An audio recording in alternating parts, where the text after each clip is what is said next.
Alright, so I'm actually responding to a video by Alfred Cromwell. I actually like to watch his videos. He's one of the rare people on the internet that I actually like to watch. So I will be responding to his video on constructivist mathematics. I don't like the term intuitionist or intuitional mathematics because it implies feelings and feeling your way to the answer, when actually it's about constructing algorithms, mainly to be used for computers. So for those who aren't familiar, classical mathematics, and part of the 3 laws of logic, there is the law of the excluded middle. The law of the excluded middle states that a statement is either true or false, or either P or not P. In constructivist mathematics, a statement is true if you can construct a proof of that statement. So you must actually prove P. I'm not a math student, and I'm not a mathematician, so if I get something wrong, please tell me in the comment section. Alright, so constructivist mathematics is used when classical theorems are weaker or require extra assumptions. It assumes that everything that's real is computable, not because it is interested in capital T truth, but because it is useful for building algorithms. Everything has to be mathematically explicit for computers to work. By the way, one of my hobbies is actually computer science and coding, though I'm not a major in it. That's why I'm interested in this and making a video on it.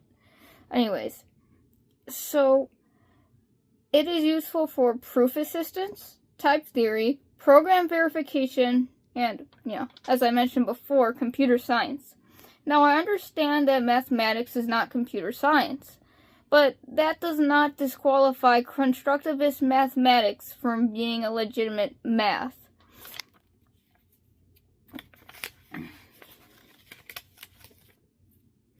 In philosophy, I prefer, so now I know it is traditionally used for computer science, but I like the idea of having to actually prove the statement P instead of axiomatically declaring something. So in philosophy, I prefer having to prove rather than just finding a logical possibility. So let P equal this turning machine halts. You either have to prove it halts or prove it never halts. In trying to prove this, we found out that a perpetual motion machine is physically impossible. So yeah, it is also useful for scientific reasoning. And I prefer to actually use constructivist logic and classical logic in conjunction with each other. One to find a logical possibility, and one to prove that statement or logic, or to actually prove that it's so. To actually prove it if possible.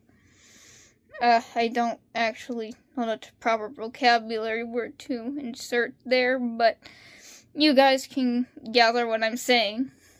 There was also a moment in the video where he was talking about a movie. The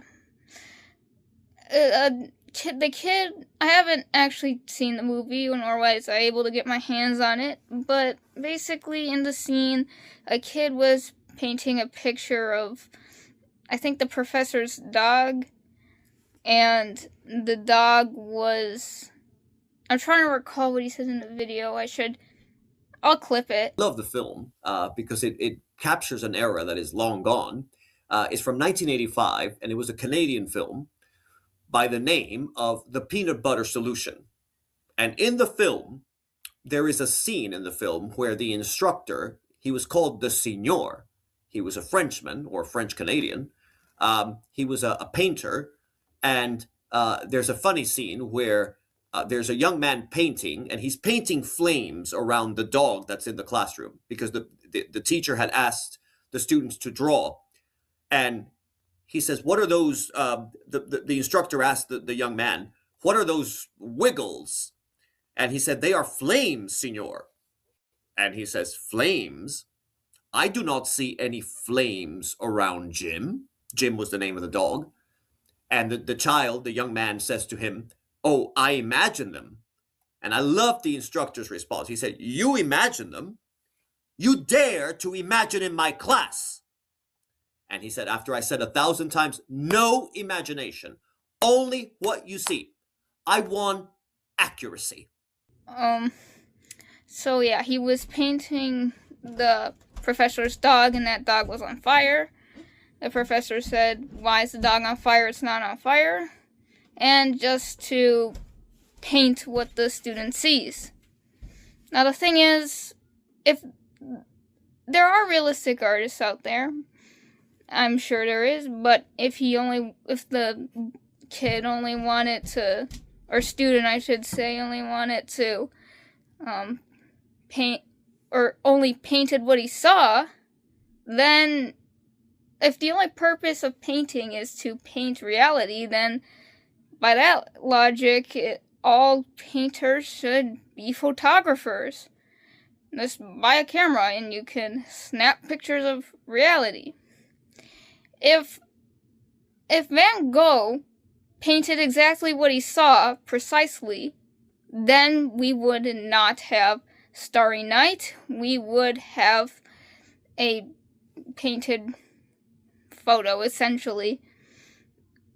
So, and yeah, that's all I have to say here. Do check out his channel. It's pretty cool.